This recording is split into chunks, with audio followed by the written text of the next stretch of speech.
Aubert. Oui, merci, Monsieur le Président. Non, on ne va pas commencer. Merci, Monsieur le Président. Je suis un peu surpris de la réponse qui est faite sur le banc des ministres. Soit, si vous voulez, vous parlez d'activités essentielles et non essentielles, qui va être un terrain glissant.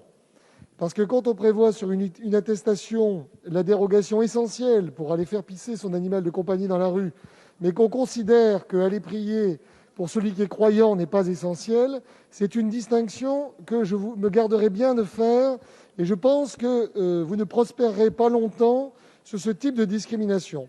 Ou alors vous nous rejoignez sur quelque chose de beaucoup plus concret, qui est le risque sanitaire. Mais comment voulez-vous, mes chers collègues, que les Français acceptent une telle règle? Pourquoi est-ce que les députés pourraient être rassemblés à près de 200 dans une salle pendant plusieurs heures avec un siège de différence?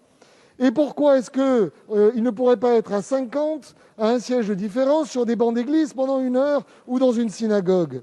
Remplacez le président de séance par un rabbin ou un prêtre et vous aurez à peu près la même disposition. Pourquoi est-ce qu'ils ne pourraient pas...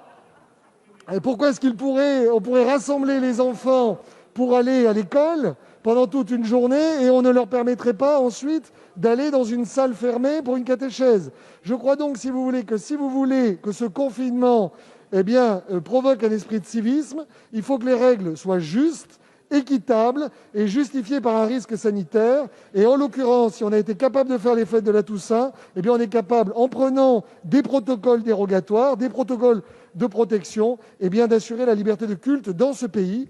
Et d'ailleurs, votre argument est faux quand vous dites que c'est pour peu de temps. Dans ce cas-là, ne faites pas des projections à plusieurs mois pour l'état d'urgence sanitaire. Merci, Monsieur Aubert.